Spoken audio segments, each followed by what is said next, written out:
મહાનગરપાલિકાની આરોગ્ય વિભાગની કોટપા સેલનો સપાટો, શાળાની આસપાસ તમાકુનું વેચાણ કરતી 40 દુકાનોને દંડ ફટકાર્યો. આરોગ્ય વિભાગ બીએમસીની કોટપા સેલની મુખ્ય સ્ક્વોડ નોડલ ઓફિસર ડોક્ટર પીકેસી અને ટીમ મેમ્બર હિમાંશુ પંડ્યા, નિલેશ મેર, ધરમ ચૌહાણ દ્વારા શહેરના ઘોઘા સર્કલથી શિવાજી સર્કલ સુધી કોટપા ડ્રાઈવ યોજી હતી, જેમાં જાહેરમાં ધૂમ્રપાન કરતા એક વ્યક્તિ સહિત કોટપા એક્ટની કલમ 6 હેઠળ 23 જેટલા દુકાનદારો અને ગલ્લાવાળાઓ ઝપટે ચડ્યા હતા.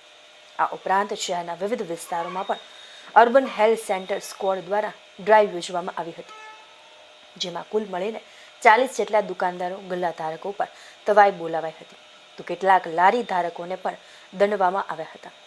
આ ઉપરાંત ભાવનગર કોર્પોરેશન અંતર્ગતના કોટપા સેલ અન્વયે શહેરના અન્ય વિસ્તારોમાંની ડ્રાઈવ અન્વયે શાળાઓની આસપાસ તમાકુ અને તમાકુના ઉત્પાદકોના વેચાણ બદલ કુલ 40 દુકાનદારો સહિત એકને જાહેરમાં ધૂમ્રપાન કરતા વ્યક્તિ મળી કુલ 6000 જેટલો દંડ આ બધા પાસેથી વસૂલ કરવામાં આવ્યો હતો. કોટપા સેલ નોડલ ઓફિસર દ્વારા તાકીદ કરવામાં આવેલ છે કે હવે પછી આ પ્રકારનું વેચાણ અને કૃત્ય બંધ નહીં થાય તો આગામી સમયમાં કડક પગલાં ભરવામાં આવશે.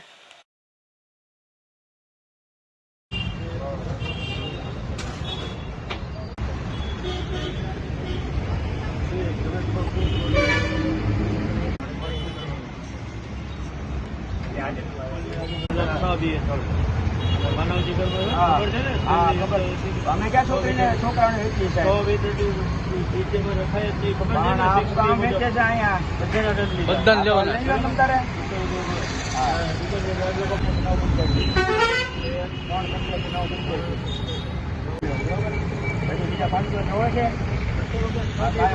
અહીંયા